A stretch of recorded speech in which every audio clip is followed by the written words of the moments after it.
everyone. Today we have got with us a very distinguished guest, BK Singh, IFS, a person who has served the Karnataka Forest Department for 38 years and who retired as the Principal Chief Conservator of Forest, Head of Forest Force. Apart from that, he has worked on a brief tenure for the central government as well. And he has authored three books. One is Destroy Forest, Destroy Lives, and FRA, the Accelerating Deforestation. And one more he is inking now, and that is on drying streams, that is on river systems, if I'm not wrong. Is that right, sir? Is that on perennial streams, the drying rivers that you mentioned to me earlier? Yeah. Yeah. Okay. So along with that, he is closely working with various organizations, wildlife-related organizations, on conservation-related activities. So, sir, welcome to our Pen Name channel. It has been an honor for us to have you with us today. My name is Brij Kishore Singh, and although I am from Uttar Pradesh, but my Karm Bhumi is Karnataka. In 1976, when I joined Indian Forest College, Dehradun, after training of 2 years in forestry and 4 months in administration. That was at Lal Bahadur Shastri Academy of Administration, Mussoorie. I was allotted to Karnataka cadre, and then I came to Karnataka in July 78. Thereon, I have worked in various capacities, various places. First as Assistant Conservator of Forest, then Deputy Conservator of Forest. And one of my working place as a Deputy Conservator of Forest was Kollegal, where I joined in August 1988. And the most important thing about Kollegal those days was the presence of Veerappan. In 2 forest divisions of Kollegal those days and 5 forest divisions of Tamil Nadu, the adjoining areas in Tamil Nadu, Veerappan's menace was quite strong. Those days he was not going to Kerala. He had already earlier gone to Kerala and poached a number of elephants, sold and marketed the tusks. Those days when I joined in Kollegal, presently in Chamarajanagar district, but those days it used to be in Mysore district. And the wonderful landscape of forest and wildlife. Forest because that's the place where Eastern Ghats and Western Ghats meet. And for its, and the, fairly, I would say, rain shadow area. The rainfall is not very high as we get in Western Ghat area. So for that rainfall, the type of forest we had in Kollegal is phenomenal. I must tell you that some of the trees of Hardwickia vinata, Karachi Mara, in Kannada it is called Karachi Mara. Karachi is the same, that Pakistan's Karachi, same spelling. So the Karachi Mara, some of the trees which we find in Kollegal, I have not come across anywhere else in India. I have, after it is about 7-8 years of my retirement, and after retirement I had been to a number of places, a number of wildlife sanctuaries and national parks and even tiger reserves, and I have visited a lot after retirement, and I have not come across the size of the trees of Hardwickia vinata which Kollegal has anywhere else in the country. I would want to ask you on your training, sir. First of all, why IFS? Yeah. Why did you choose to become an Indian Forest Service? Was that by chance, or was there any willingness? Was there a hunger for you to join the Forest Force? How did it begin? So, to be honest to you, I did my post-graduation in physics from Gorakhpur University, and thereon looking for a job. And then those days the atmosphere was unlike present days. You have large number of software jobs available. Those days the only option was you write UPSC exam, and so this was one of the service I got in at earliest, and then joined it. And let me tell you that that I have to join forest department, serve the wildlife of the country, serve the forests of the country, was not premeditated. It was, I had never thought of that type of thing. I would like to be honest here. But then after as I started serving, I started working in various areas in the state, also in the central government. I started liking the department, the forest in general, and the wildlife and the habitats, etc., associated with it. Okay. So how was the training period, sir? Overall, I am told that it is, a very tedious training for a period of 2 years. So how was it back then? That is how that training was so useful, I must say. That is why I told you I am a person with physics background, mathematics background. But it is the training which made all the difference. It's a very useful training in various important forestry subjects like silviculture, like surveying your area. You should know your boundaries, and then how to maintain boundaries of the forest, how to, and then they in the training they will also test your whether you are able to climb hills, walk for a long duration, etc., which is required for the forest officer. You need to be very strong at your legs, and should be able to should not get easily tired. That's the first requirement of a forest officer. And the physical fitness is another area where the forest trainings had focused. And then a number of subjects. You know, a forest officer becomes a journalist.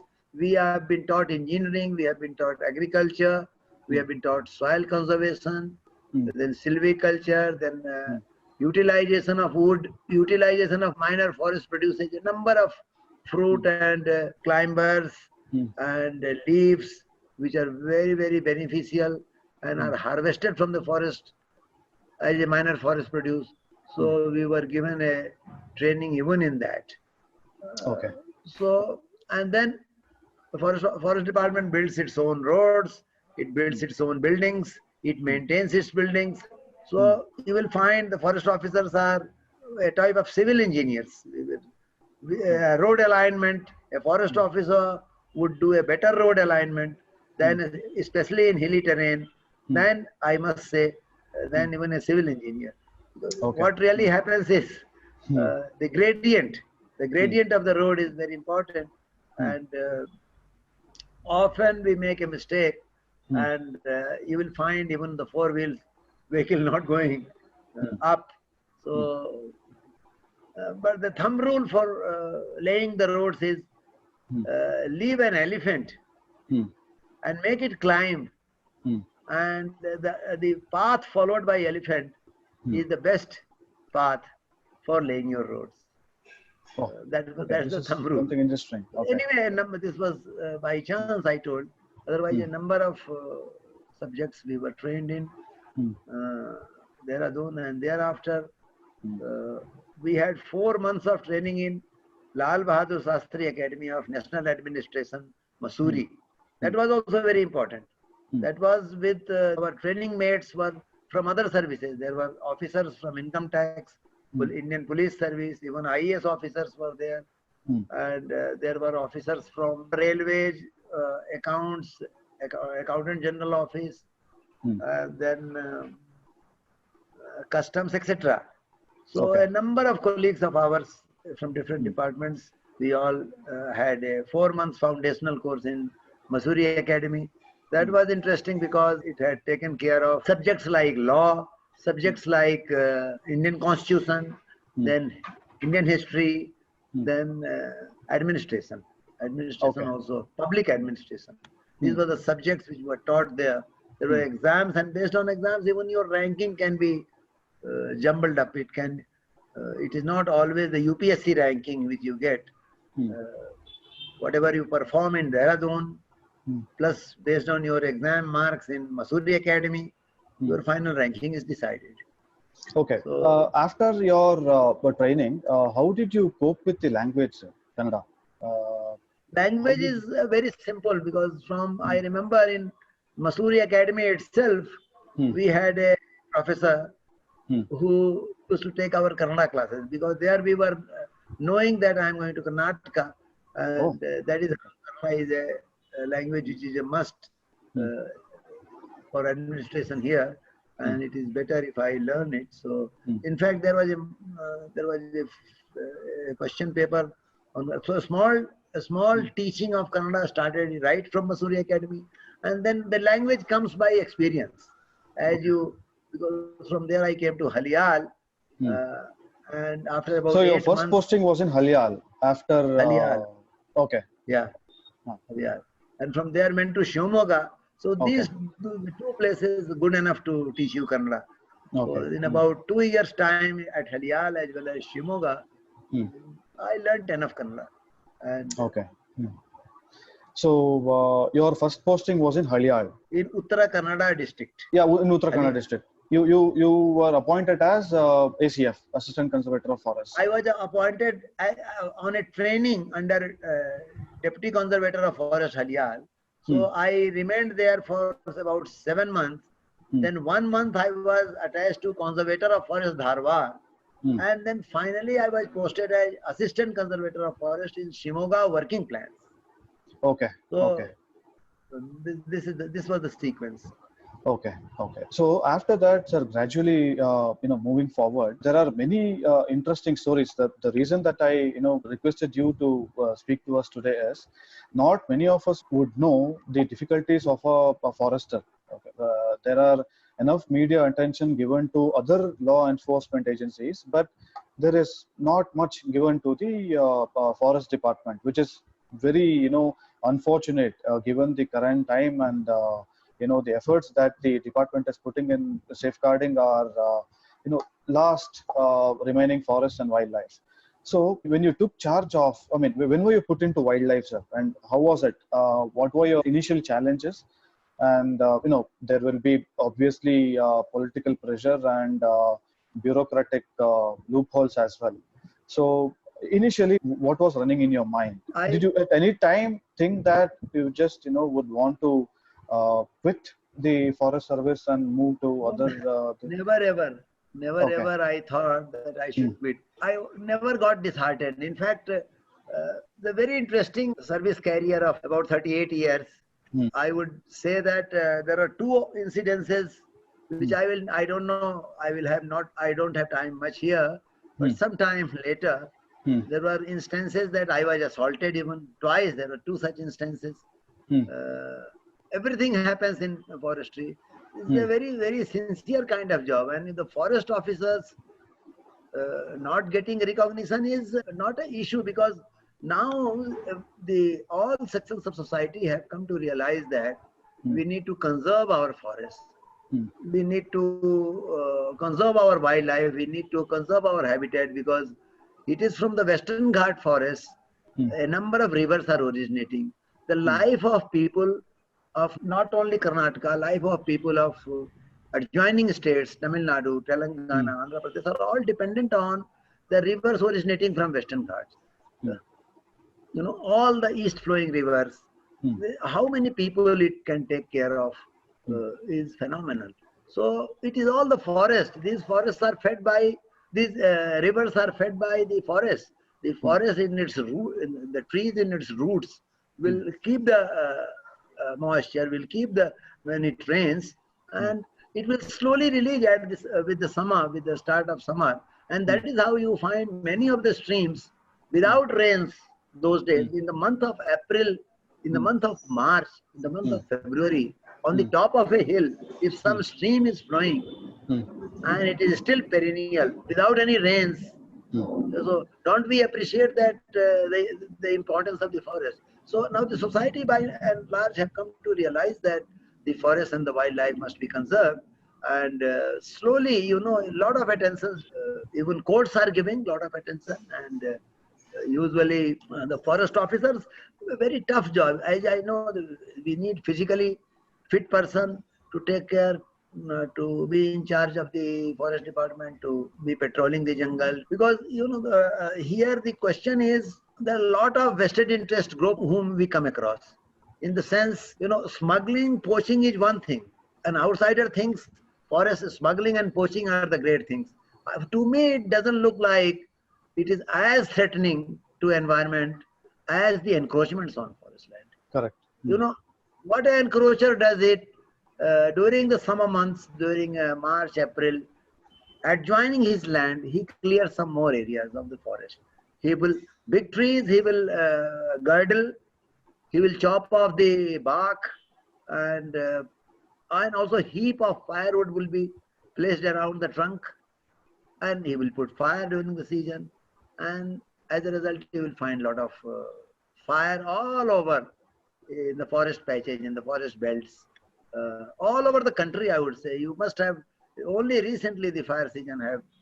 In the last fire season, you saw this Orissa, that tiger reserve, the famous tiger reserve of Orissa, was burning for 15 days. Not Satkusia, the other one, and then Bandhavgarh, another tiger reserve of Madhya Pradesh, was burning for nearly more than a week. This forest burning is a very dangerous thing.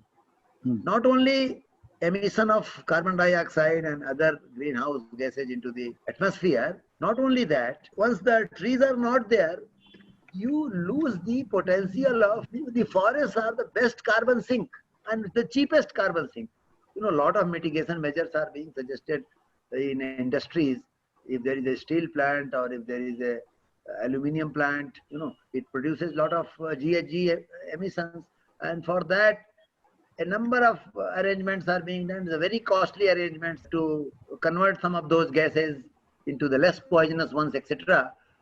But then here, the forest or the trees can sequester carbon. It can consume carbon. It can retain carbon with itself. And if you burn, it is a double whammy. You lose the potential of carbon sequestration. And the second one, you are releasing greenhouse gases in the atmosphere. So double whammy, you are doing two mistakes. You are doing, twice you are being hit. Every tree you cut and burn, two types of damages you are inflicting to the society. Slowly now people are realizing the forest officer's job is important, and your main question that why the recognition will also come. Forest is a very, very difficult job, and as I said, more than smuggling and poaching, it is the forest encroachments which forest officers must be able to prevent. In fact, the other day, about 10-15 days back, Supreme Court passed an order that this Faridabad, 10,000 houses to be demolished for clearing a forest encroachment. A week after that, I will share that link to you. A week after that, I wrote an article which was carried in the Hans India.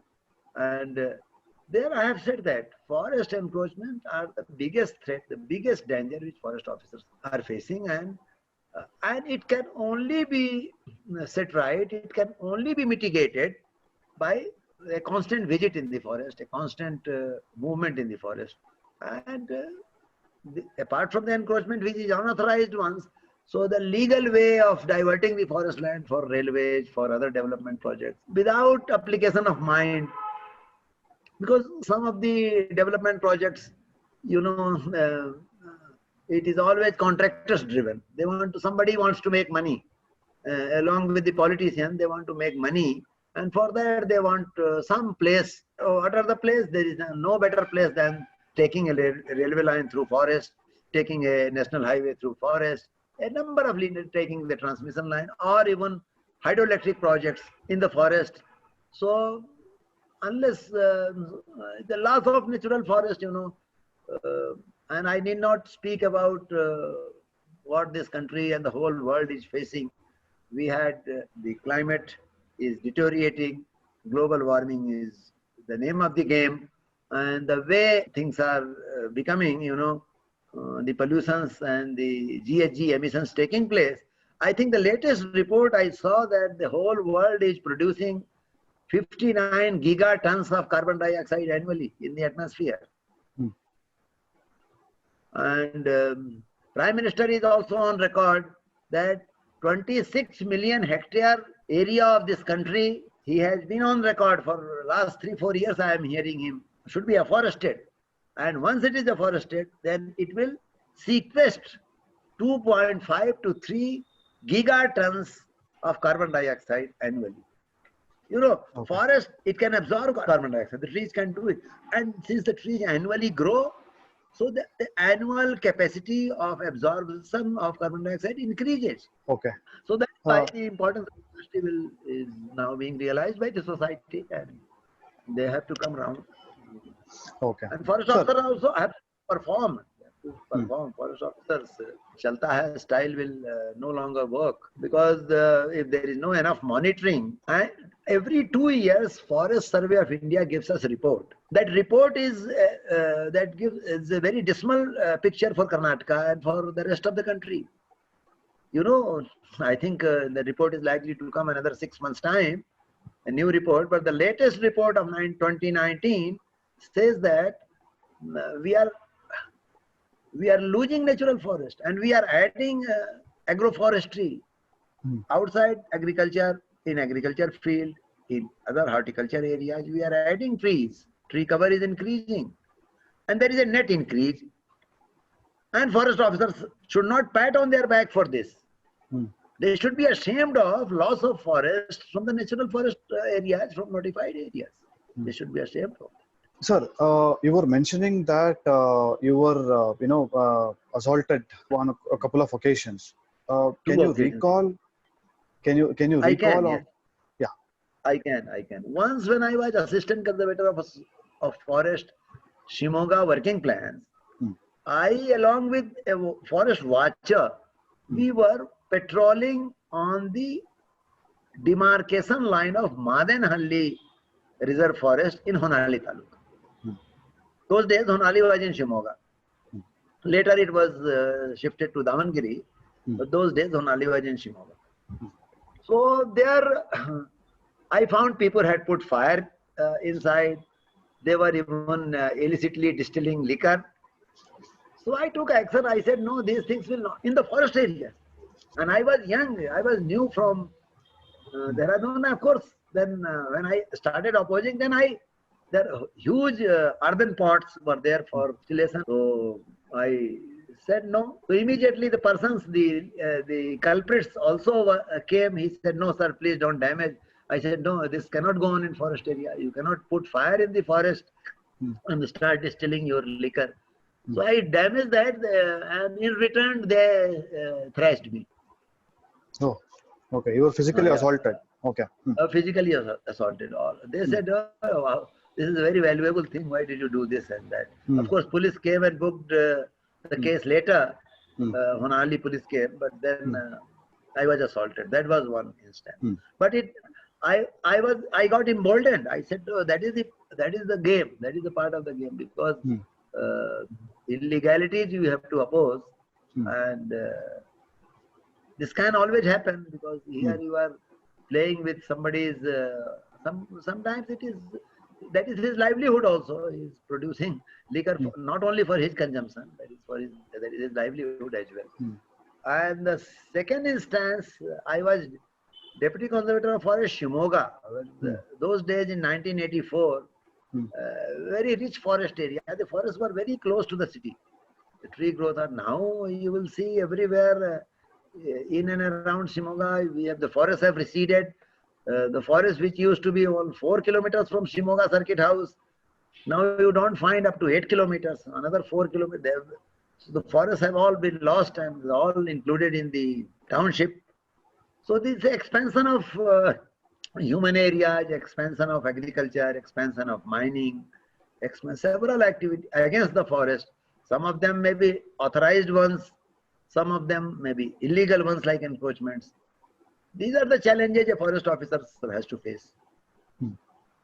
Okay. You were mentioning about the second instance that you. So in the second instance of mine where I was in Kunchanhalli, teak smuggler in the dead of the night, 2 o'clock, in Kunchanhalli village. Kunchanhalli village, if you have the understanding of the geography of the area, it is Shimoga Saulanga road. The road going to Saulanga and then branching one towards Honali, other towards Sikaripur.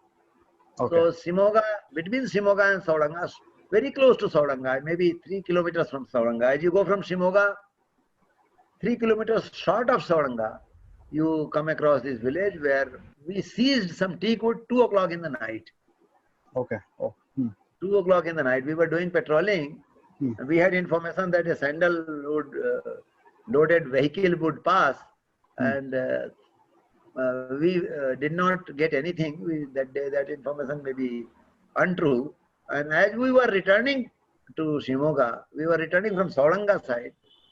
So this guy in his house, this guy on the headload only, teak wood pieces, he had just brought it from forest or somewhere in the dead of the night, and they were all drunk and were guarding that, and they were trying to keep it in the house, or maybe when we found, it was all kept outside the house. So we apprehended, put them in the car, but then within no time they made noise. The whole village came, and it was the village on either side of the road. The houses were located. And then that time I was with an assistant conservator of forest, Jairam, and some other officers. We were, I think, we were 4, and 3 of us. The driver managed to run away. 3 of us were apprehended by villagers. We were detained, and all of us were thrashed. Oh, okay. Okay. So that must be mob violence. Yeah, that's the mob. That's the mob. Both the cases, mob assembled. So how would you manage during that time, sir? I mean, what immediate measures would one take? Would you go with any preparations, or I mean, some of these things you encounter without any preparation. Okay. Because you can't forecast, you can't predict some of these things. You will suddenly in some village, you will have retaliation. Because I, as a principal chief conservator of forest for wildlife, I remember once in Nanjangud, we were in Nanjangud to inspect the elephant carcass, which was electrocuted in an agriculture field the previous night. And their villagers said, Sahab, you are doing, what have you done to us? We have only been bothered about conserving the elephants, but the elephants have inflicted a lot of damage. And they started telling, they said the compensations are not adequate, the compensations paid to us are not timely, and a number of other things. So the case, or sometimes the forest officer records less damage, or whosoever does the majar is conducted immediately after the elephant damage takes place. So we had gone to inspect a carcass of the elephant, but then they had gherawed us that day, whole day. They gave us nariyal pani to drink also. We drank, but still they kept us gherawed till evening. And they said, Sahab, we are the village which facing the brunt from the elephants. And elephants all straying out from Bandipur areas, and a lot of other things. Then I explained to them, of course, there no physical handling, but we had to persuade them whole day, because that I was the PCCF. If the DFO does like this, they will say, call your PCCF from Bangalore. Similarly, the elephant killed a man in Hassan. I was returning from Chikmagalur. They say, I was again PCCF. They said, you call your PCCF, we will not let DFO go. So DFO was surrounded in a village. And then that time, it was very easy for me to go, because I was returning from Chikmagalur via Hassan to Bangalore. I said, okay, today we will go and rescue the DFO. So I went there, but those villagers were very happy. Later they said, some of them said, we only threw our weight around saying that call somebody from Bangalore, call head of the department. But we would have left the DFO also after some time. Okay. So I mean, keeping what you said was very, thought-provoking, sir.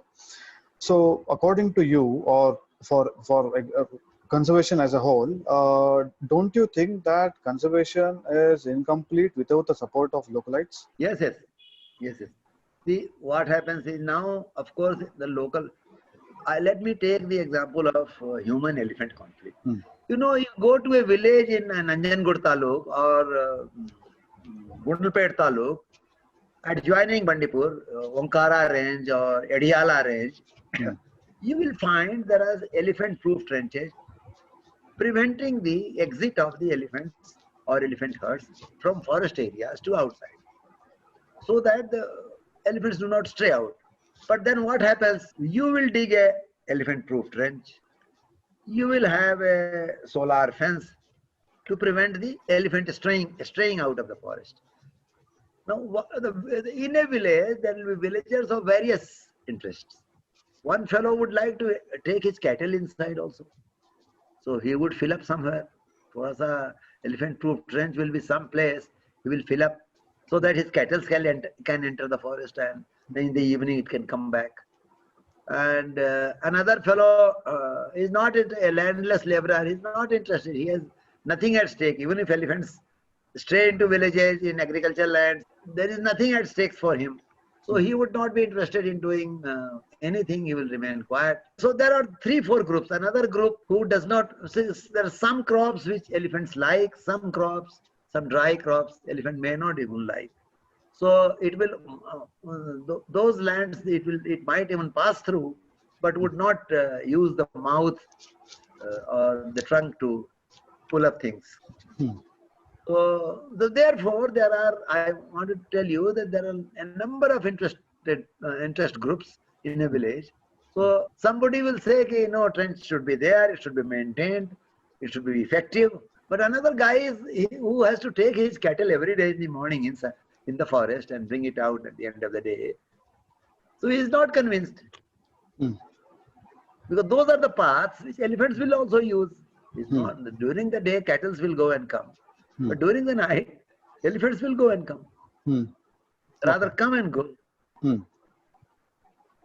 these are the things. Okay. So how would you manage, sir? I mean, how would you keep everybody in the same line? It will be very difficult for a forest officer to manage conflict situation. So what are some of the conflict resolution? I mean, is there a standard formula? I doubt there would be a standard formula for any conflict for that matter. I mean, but overall, sir, we keep on hearing, and the graph has risen. The conflict, the human elephant conflict, or for that matter, even the human-tiger conflict has risen over the years. So, I mean, what measures has the government taken in these regards, and has there been any political support to mitigate this apart from compensation? Has something been done to, I mean, can it be stopped in the first place? Is it true that it can be stopped? I think there are two main things which you are asking. One, whether the straying of the animals, whether tiger or elephant, can be minimized. So my answer would be, and how to then manage it, how the officer should react. My answer, a good officer, a proactive officer, even if all you need is, supposing a person is killed by elephant in a village, the DFO must go and visit him. Whatever he is due to be paid to him should be done on day one only. Otherwise, asking him to come to office ke ba, alu range officer atra signature maru, or major ke sign maru, etc., etc., then that guy would not be very happy. He will feel harassed every time you will call him to the office and still not do his work. He would feel harassed. So the first thing is our reaching out to the victims.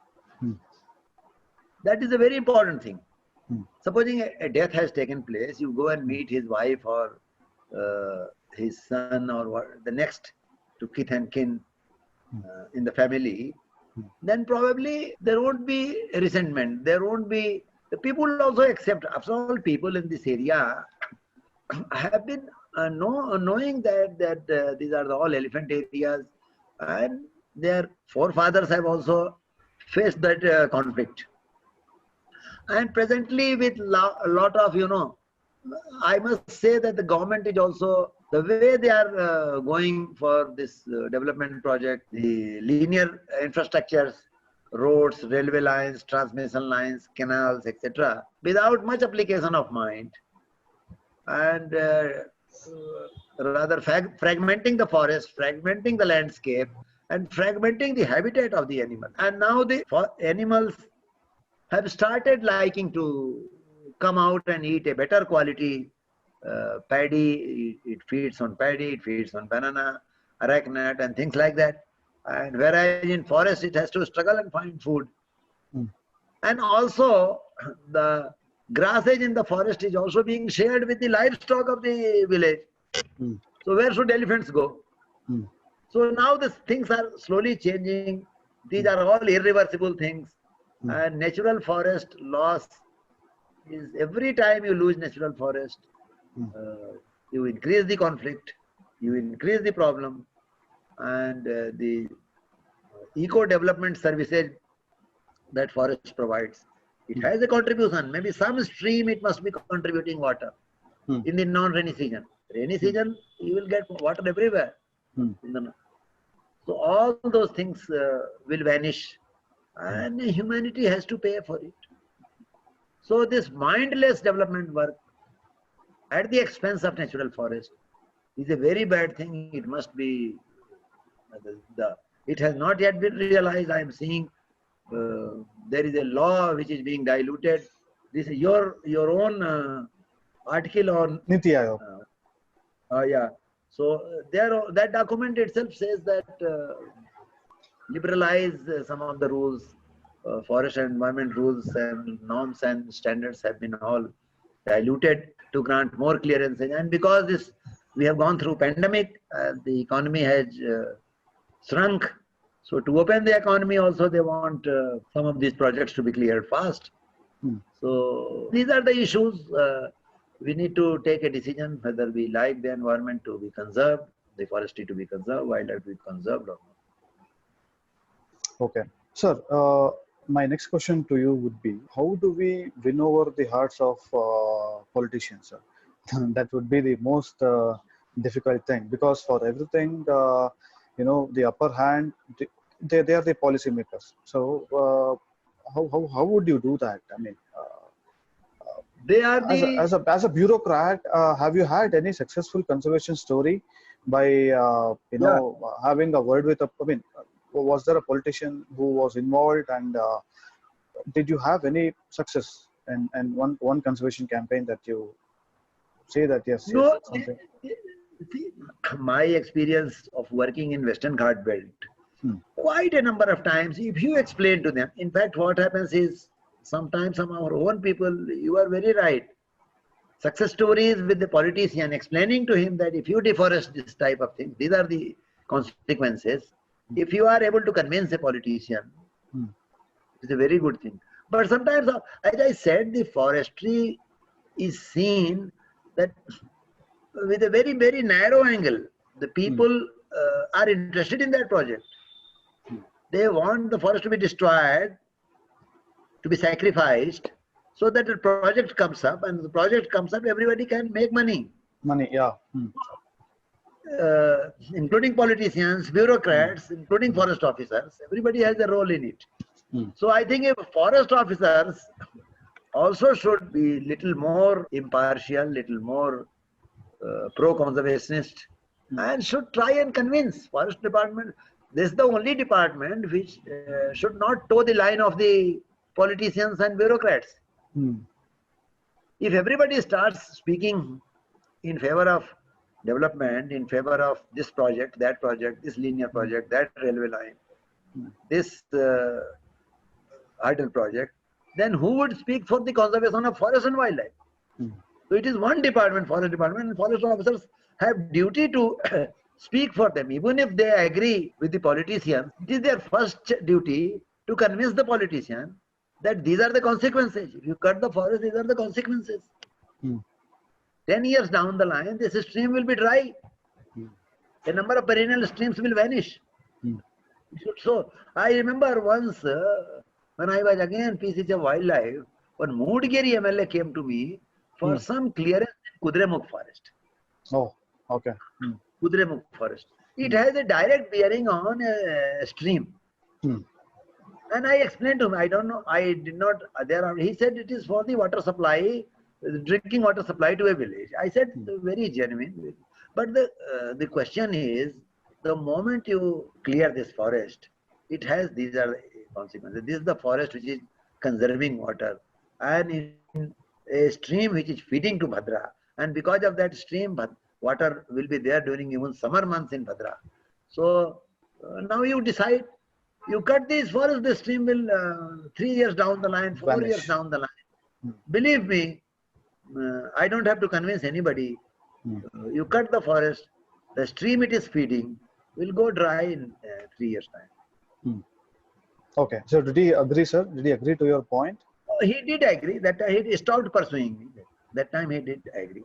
But Okay. I am sure the projects are always reopened. All the projects which I had rejected, that Hubli-Ankola railway line, that Yeah. was another project which I had rejected in 2008, 2009. But it was reopened. Recently, I hear that it has been recommended to central government. National Board for Wildlife, it has been debated. Of course, thank God, High Court of Karnataka has granted stay on that. But then you reject a proposal today, you never know after 8 years what happens. What happens? It might reopen. So it has all these cases, reopened cases. Okay.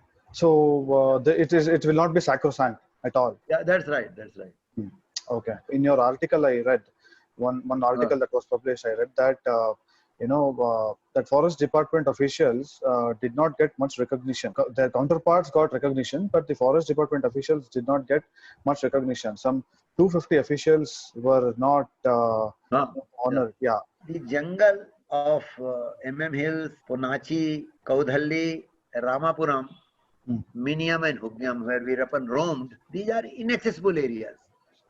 Vast stretches are inaccessible, where very less villages are located. And without forest officer, a policeman alone cannot survive in these areas. So it is always the forest officer, also lower level officers, the watchers and forest guards. They have been regularly moving in these areas. They will tell you the route. They will show you how to reach this village, how to reach that road, how to reach to the right bank of river Kaveri, etc. So therefore, in any of Veerappan's operation, if somebody has gone without forest officers, then he has not done the complete operation. He has really not gone in the forest. If the Veerappan is available in villages, then it's all right. Then forest officers are not required. But here is a case where Veerappan had several hideouts where he was located. And large number of hideouts were strategically located, were on the hills, were trekking right up to the hideout. Any force doing that would be sighted and would be, they would have to meet the resistance. So it is like that. So therefore, Veerappan's operation without forest officer would have certainly failed. Would have certainly failed, I would say. And no police officer without the forest department would have been able to go to the various places Veerappan's hideouts were located. Okay. And whether it is Malmalai Hills, Khatri Malai Hills, it is Ponachi Boli, etc. So finally, when it came to finally recognizing, when it came to giving some, whatever rewards were paid to policemen involved in the operation, the forest officers also involved in the operation in Tamil Nadu, the police persons involved in the operation in Tamil Nadu, that has a similar thing could have been done to these 250 guys also. At some level, even I was as a PCCF head of forest force also, I have recommended this. I was PCCF in 2013. Whereas this Veerappan, other people got their rewards in 2004. So because with the passage of time, things have been diluted. And nobody bothered for forest officer. And I always feel bad for those 250 odd guys who have not been rewarded. They had a positive contribution. So, sir, can you please tell us something about the forests of Kozhikode and Chamarajanagar district, and about Veerappan and your involvement in the operation of nabbing Veerappan and the related aspects, sir. So, what do you think? According to you, how unique is the forest of Chamarajanagar district? as a whole. Yeah. The role of a forest officer is important in that terrain because the hideouts are quite strategic, forests are vast, road networks are very poor, and of course wildlife also in plenty. Regarding my role, Veerappan, 1988 August, when I was posted there as a deputy conservator of forest, it was quite a challenging task. The boss that time, Mr. Shyam Sundar, who is no more, recently passed away due to COVID, he told me that you have to battle separate gangs to bring things in order. And that is why he said that I have been chosen for that posting those days in August 1988. Okay. So, nevertheless, I accepted the challenge, and I found that wherever I go, my staff will tell, sir, don't go there, Veerappan may be there. Don't go here, Veerappan will be there. Whenever I propose because I usually, if I am a deputy conservator of forest of a division, then I would like to move around. I would like to see the forest. I would like to see as much of the beat jurisdictions as well as section jurisdiction and also the ranges as possible. And in a short time, generally when we are posted as deputy conservator of forest, in a short time we visit all areas and try to acclimatize and acquaint ourselves as to what are the issues and what are the management issues, what are the protection issues, where the smuggling is rampant, where the poaching, etc. can be, we need to be guarded, etc. But then in Kolegal, to my surprise, I found wherever I wanted to go, the people said no. My staff said, no, sir, you can't go. I said, I don't want to work in a place where I can't go and enter my own forest. So this was, but slowly I said no, because of course, they said because Veerappan is there, therefore we should not go. I said, no, what harm we have inflicted to Veerappan? We have not done anything to Veerappan, and therefore, even if we come across Veerappan, let us not expose the forest department and let us tell him that we are doing our patrolling and we are seeing whether the forests are safe and whether the wildlife are safe. And this is our routine job and we need to continue it. And Veerappan those days, why I am talking like this is Veerappan those days was more of more into the hiding because, as I said, I am talking of 1988. Earlier, between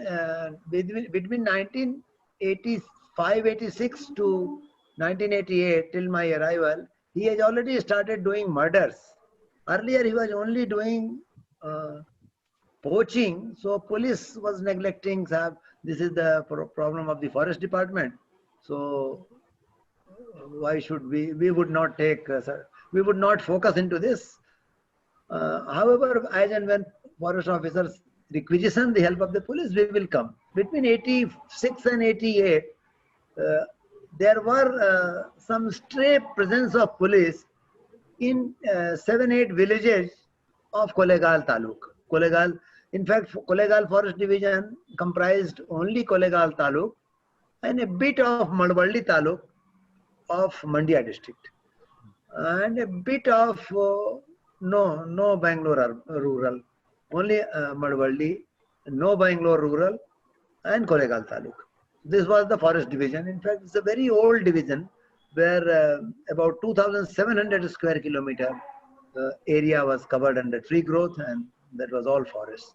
It was all notified forest.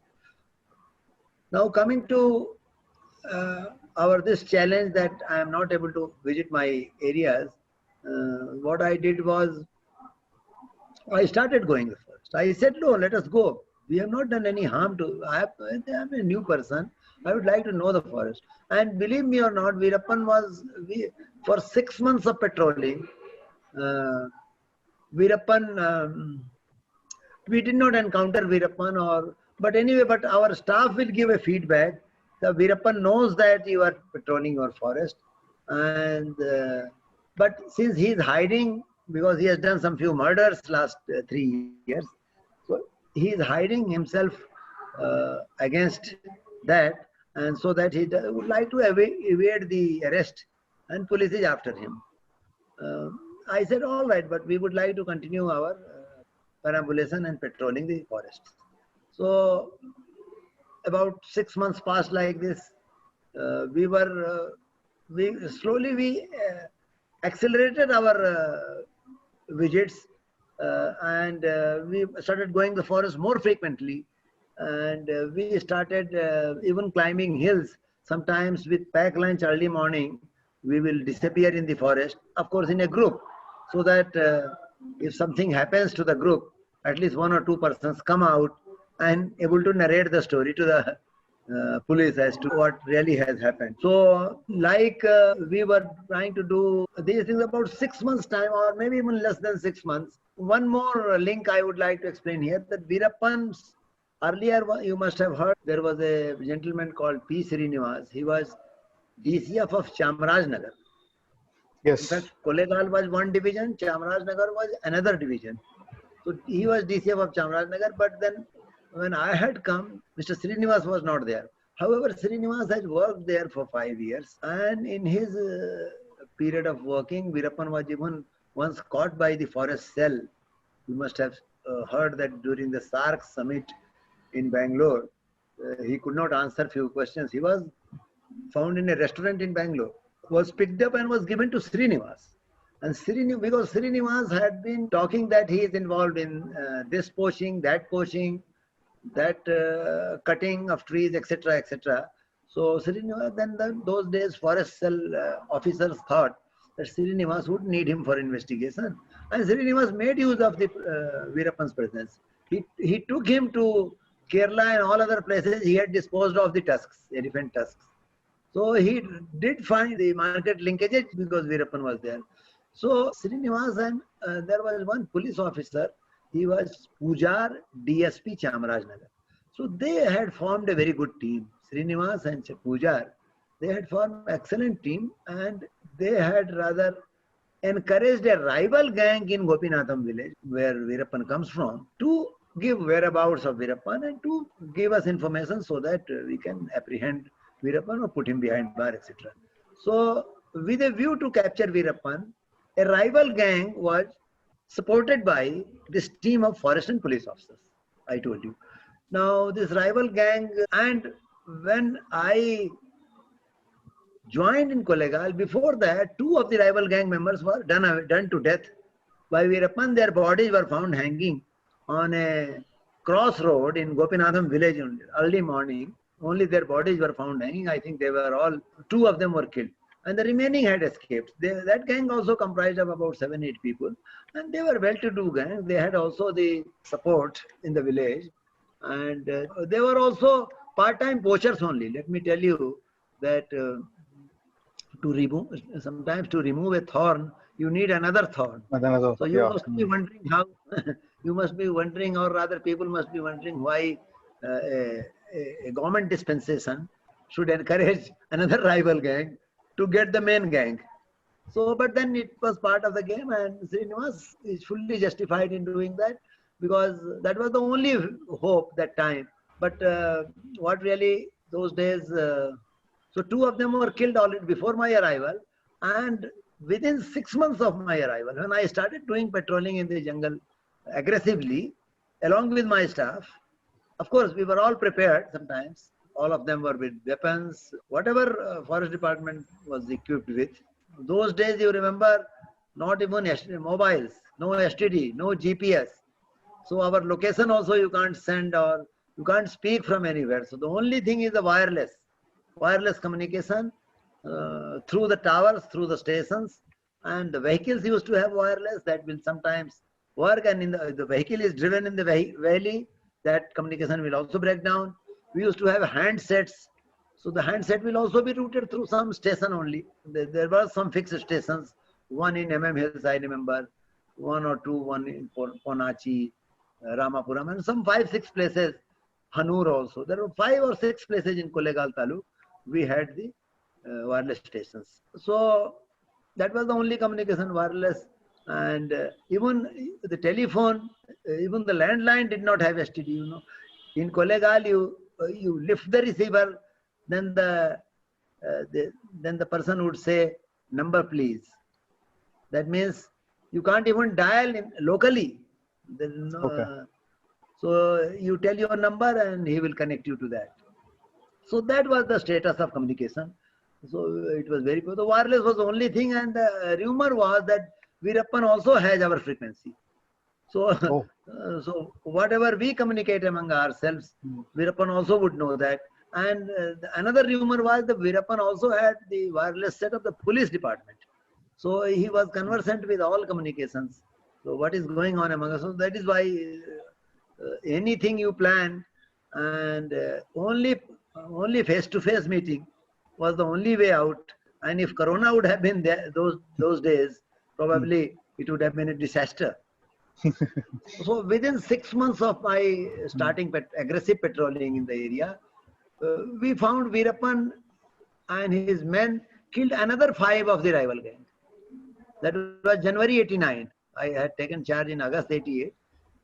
January 89. So the rival gang was practically eliminated within about 6 months. So that was a very serious thing. It is a blot on police. Police presence is there in the village.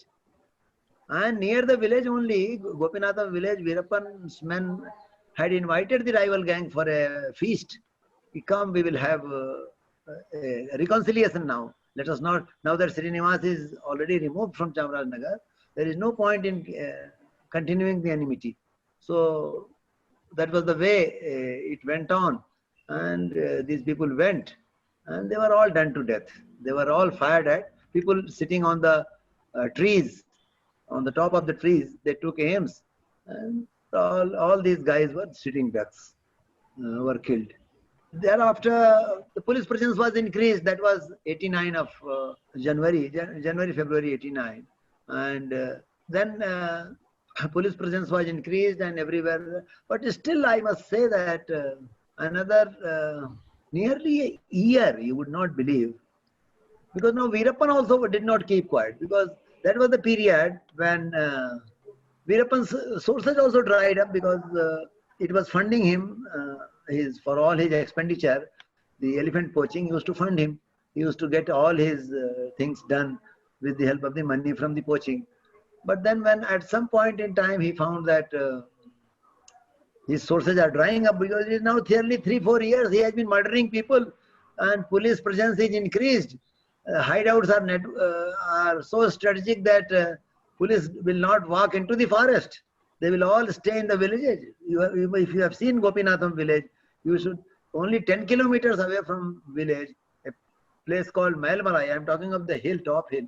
And from the hill, you can see Gopinatham village. Okay. But to reach there, you take 5 hours on foot. It is all the way climb. So those were the locations, all very strategic hideouts. So police is in Gopinatham village. Veerappan is looking at police from Mailmalai top, from the top of the Mailmalai hills. So that was the situation.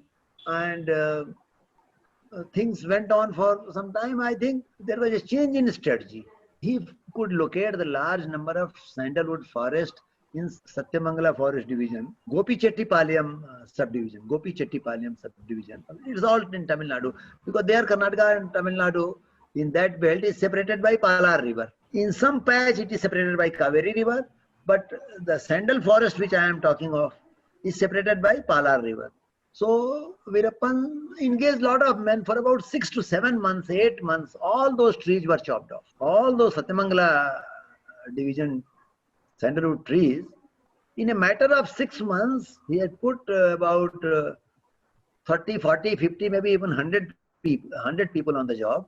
And they all chopped up, and then they did not use any vehicle. They chopped up and transported it on their shoulders loads. You can carry a small log of sandalwood. It is not a teak wood log, which is 2 meter girth. It will have a girth of only 80 centimeters, 70 centimeters. Girth means the circumference I am talking. Okay. So it can be easily carried on the shoulder of a man. Like a lever, it can come. A portion in the front and a portion in the back. One log, everyone can carry. So about 50 to 100 men were engaged by Veerappan for this operation. And you will not believe that later on it was weighed. What was seized much later, about a year later, then seizure was done in February 1990. You can imagine about 6, 7, 8 months clear time he got. from 89, after murdering those 5 guys, early 89. And so 1990, he got to change the strategy, and then Sandalwood, the Satyamangala division was then made divide of Sandalwood. Pura Sara, all trees were removed. Then Veerappan challenged also, I think 1 or 2 places. The rubbing had started with us also now. Because although we were trying to keep ourselves aloof, but we wanted police to help us out in case Veerappan does not let us do our planting operations. You know, Kolegal is also rich in black granite quarry. All quarry operators had also run away because Veerappan used to take protection money from them. You can operate your quarry only when you pay this much to Veerappan. Oh, okay. That was the way. But then in Sandalwood business, he must have sold several truckloads. But one, because there is an issue, loading in the truck, and then the stringent laws, and if the vehicle is caught, the lorries will also be confiscated and men will be arrested, and some loophole. They would also give away some evidence which will go against Veerappan, etc. Of course, Veerappan is not bothered about any evidence against him at that point in time. But that was the state of affair. I think one truckload of sandalwood was also caught April 89. One truckload of sandalwood was also caught, but one truckload had escaped Satyagala gate by the mere force of the lorry. The gate was closed, but the lorry with force came, and then the 2 doors were separated, and lorry went away. Okay. So he had hit the gate, Satyagala gate. So likewise, some 2-3 truckloads of stories are available. One we caught, other it had hit Satyagala gate and escaped. And one towards Tamil Nadu also there is some story. Apart from that, of course, certain things we may not know also, because in my experience of sandalwood seizure is, when 9 lorry loads of sandal is taken away, we catch the 10th load. My experience, that has been my experience. Of course, this is not based on my Kolegal experience, my other experiences also. Why? Because we only catch 10%.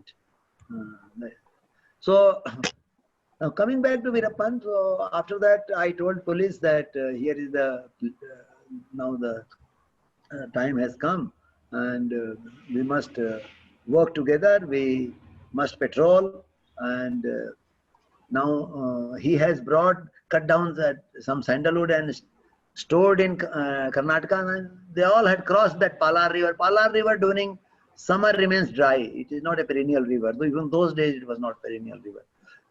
Maybe still earlier days it used to be perennial, but then with deforestation, with things drying up, that river did not remain perennial. However, you will not believe, at Mayal Malai I have seen a live stream during summer. Oh, okay. That means there are some patches of evergreen forest which had stored water during rains and is still releasing. Still, you will see, you will be surprised. The importance of the forest is only seeing and then believing. The way Shola forest we call it, the way the streams right in the peak of the summer, it can give you water, it can quench your thirst. Those streams will become. But largely, Palar river, even 1 or 2 places, some water is all right, it can be waded through. During summer, it can be easily crossed. So all sandalwood was now stored in Karnataka. It was cut from Satyamangala and stored in Kolegal. It was a place called Silvekal near Garki Kandi, maybe about 10 kilometers from Ramapuram police station. Okay. 10 kilometers. It was on Kolegal Erode Road. Ramapuram is not on Salem Road. It is on, if you have some knowledge of the geography of that area, it is on Erode Road. And Bailur is on Kolegal Coimbatore Road.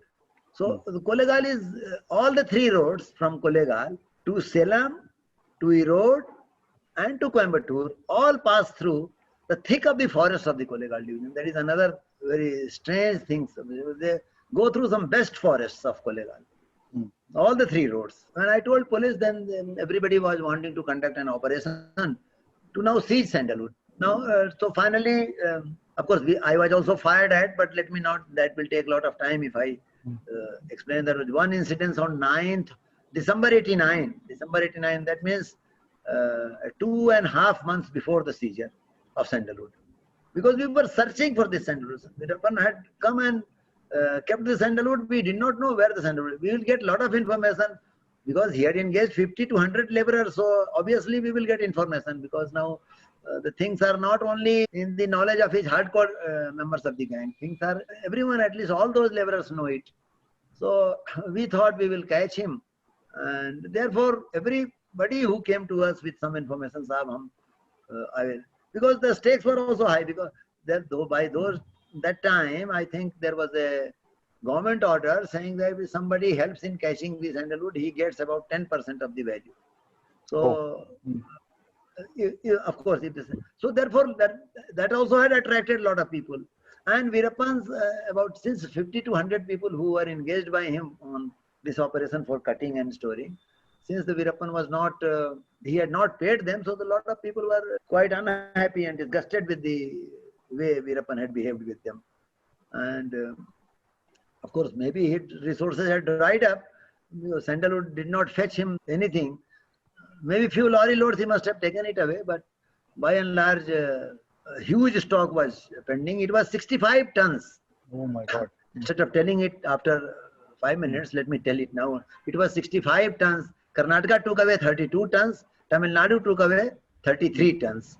So it was 65 tons, and all Tamil Nadu Sandalwood. So December 89, 6th December, I and SP along with 50 men in 7 vehicles, we had nearly, with an informant, that he would take us to the stock where it is located. You know, looking in the forest is so vast.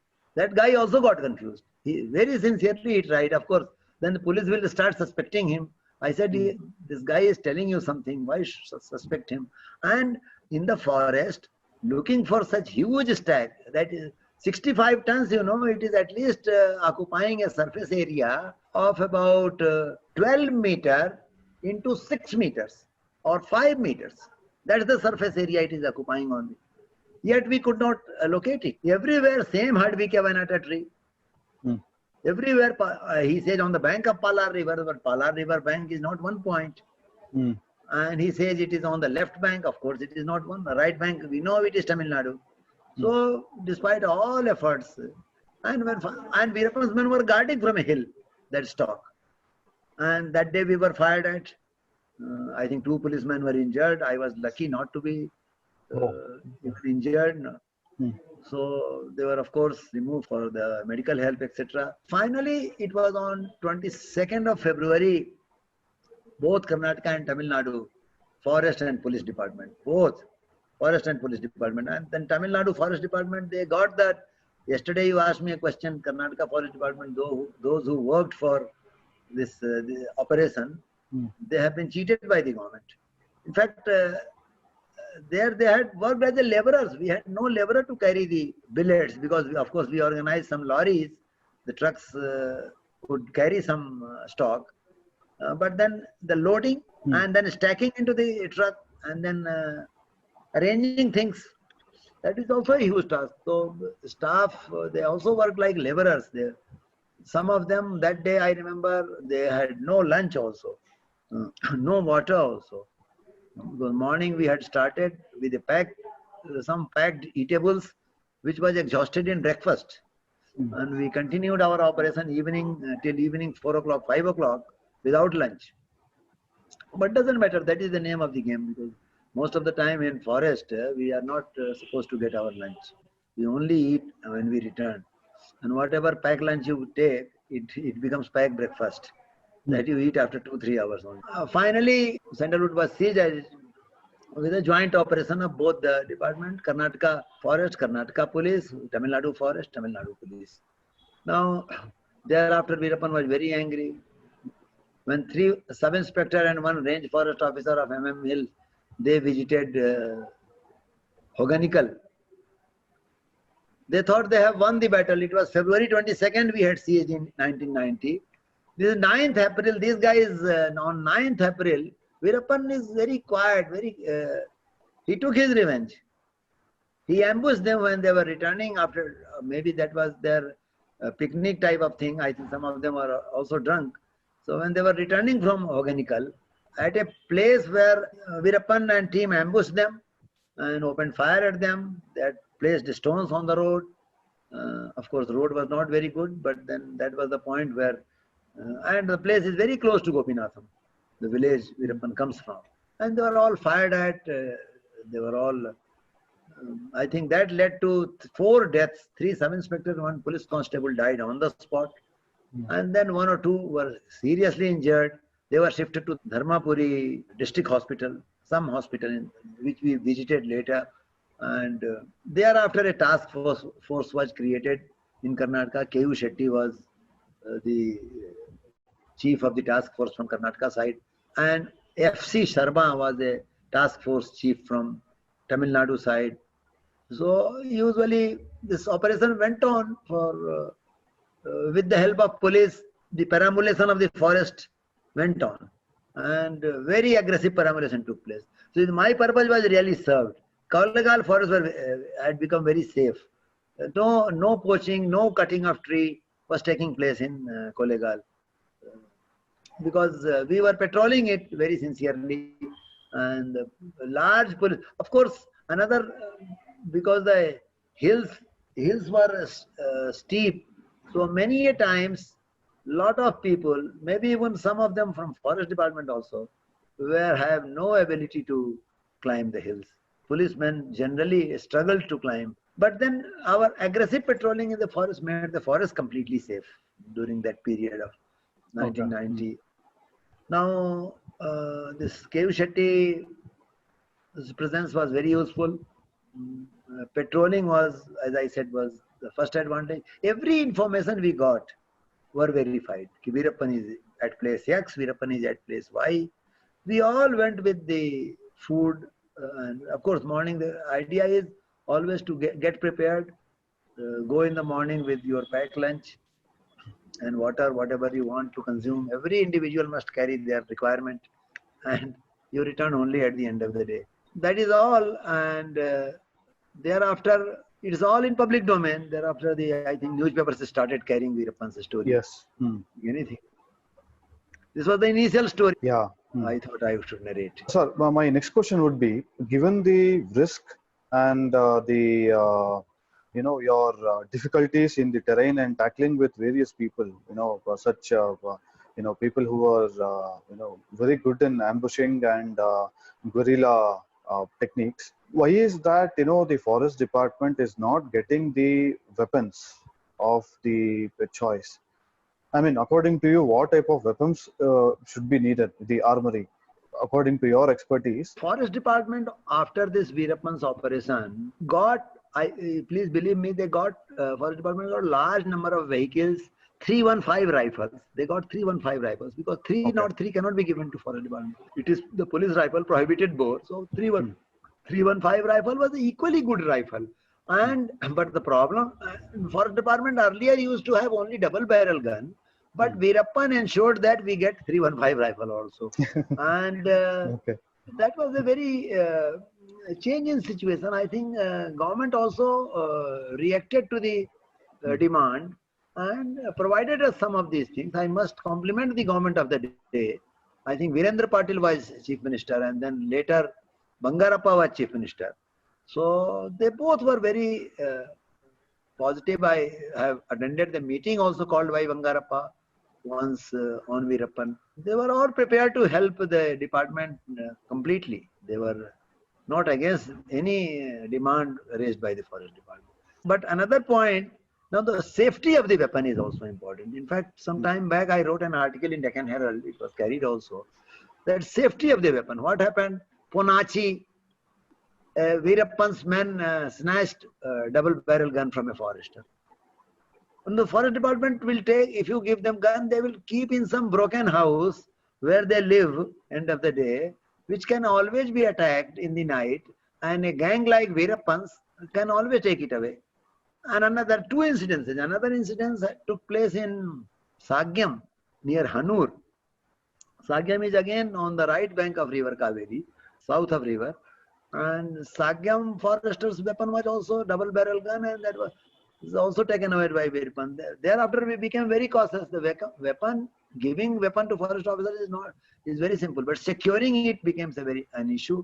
So that time I remember we issued an instruction that the weapons should all be deposited in the police stations only. It cannot be kept by for even range offices were not safe. So all the foresters, those whose headquarters were located in the interiors, closer in the forest areas, in the villages, say Ponachi or Sagyam or Alambadi, they were all asked to deposit their weapons with the police, nearby police station. So according to you, it is, post Veerappan operation that you got the weapon of your this one choice. I mean, he helped you right during the operation we got. Right during the operation. Right. Okay. Okay. So that is, and what do you think would be the future, sir? I mean, how do you think the administration would be in the future, and any message that you would want to pass on? I would like to reiterate that because the way the forests are being diverted for development projects, linear projects, and plus this land grabbing act, Forest Rights Act, where people are busy grabbing the land, this has been inflicting more injuries to the forest, inflicting more damage to the environment. And as I said that you cut the forest and burn it, it is a double whammy to the environment. One, you add carbon dioxide to the atmosphere, and the second thing, you remove the potential of carbon sequestration, which is the cheapest carbon sink available. So, of course, Forest Department should focus on illicit cutting of trees, Forest Department should focus on poaching, hunting, etc. But greater focus should be on removal of encroachment, preventing encroachment. I do not agree that you remove encroachment, you have brought the environment back to the original state. No, because the trees have all gone. You have removed the encroachment, then you have to plant up some other trees, and those old trees will never come up. All naturally existing trees, sometimes it is very difficult to raise. And the second thing is, the Forest Department focus should be more on preventing encroachment, then evicting encroachment, and then preventing illicit cutting of trees and poaching also. This is important because in the context of the cases which I have seen across the country, the cases of the Forest Department, so now by now Forest Department has also grown everywhere, and it has been a big department all over. Public consciousness, as I said, has been realized, and the governments have also responded. Forest Department, the strengths have been increased all over, no doubt in it. Now the question is, why our cases are not followed till the last? This is a matter of quite concern, a very serious concern, and if forest officers do not take the deterrent action against the culprits, then probably they will be more emboldened, and more such. They will continue to inflict damage to the forest and wildlife. Okay, you mean to say that the conviction rate is very, very less? Before conviction, the cases are booked, and sometimes even investigations are incomplete. Investigations are unduly delayed. Nobody is interested in doing investigation. Charge sheets are not filed in the court. Cases do not come up in the court, and court also, even if somebody files by mistake charge sheet, court also do not consider those cases on priority. Somewhere it will be hidden, and it will not be considered on priority. So I would like the Forest Department to pull up their socks and see that the cases they book, they follow it up also. Thank you so much, sir. It was, wonderful having you with us. One more incident. Yeah. One more incident. I think there is one more. There is a Karnataka Preservation of Trees Act. And all private forest private trees felling permission is granted by Deputy Conservator of Forest under Karnataka Preservation of Trees Act. Now, this law, of course, the ownership has to be proved, and that you should be owner. But wherever the private trees, private forest, and government forests are in adjoining areas, then there is a clear-cut demarcation line. Often this demarcation line is quite blurred. Often, quite blurred. Sometimes, while granting permission, as if that you are granting permission for his own trees, for felling his own trees, he will end up felling in the forest. Sometimes with the connivance of the forest officers, because I remember one case when I was PCCF and head of forest force, I had dismissed one range forest officer, one forester who were involved in large scale felling of trees in Mudgiri Taluk in Balur SF, Balur State Forest. So it was very important, the most luxuriant forest, wonderful trees of hardwood species of Nandi, Hebalsu, etc.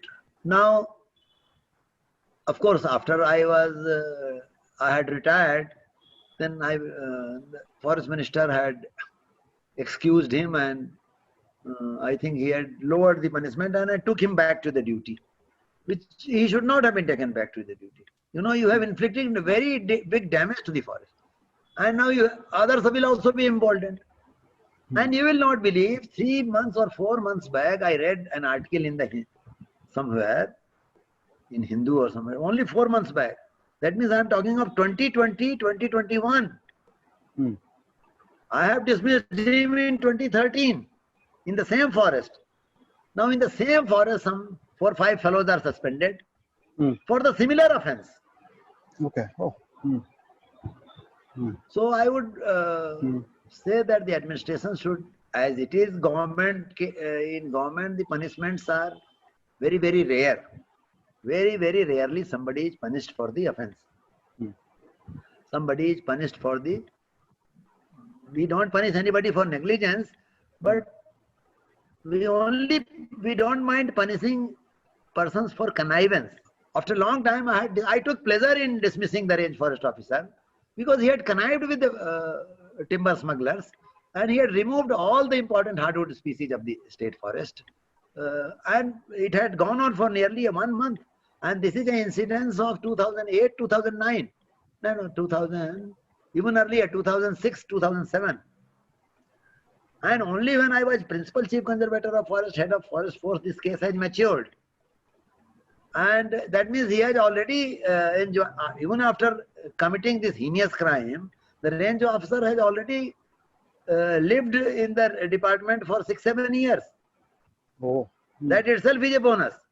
But when I got a chance, I dismissed him, and he remained dismissed only for about 4 or 5 months. Rajotsava Day of 2013, government gave him a reward and reinstated him.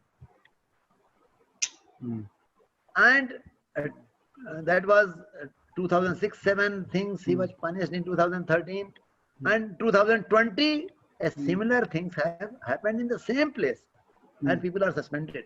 I am going to record it in a book I am writing. Okay. For that, I thought I should share with you. Thank you, sir. Yeah. So thank you so much, sir. It was a very wonderful session. In fact, getting to know the department in a better way from your angle, and as well as the Operation Veerappan, the efforts that you have put in. So we would, like to collaborate with you in future as well on the similar subject, and we would also want your guidance and support for the cause that we are all, striving for. Thank you so much, sir. It was. Thank you so much. I am with you. Don't worry. I will.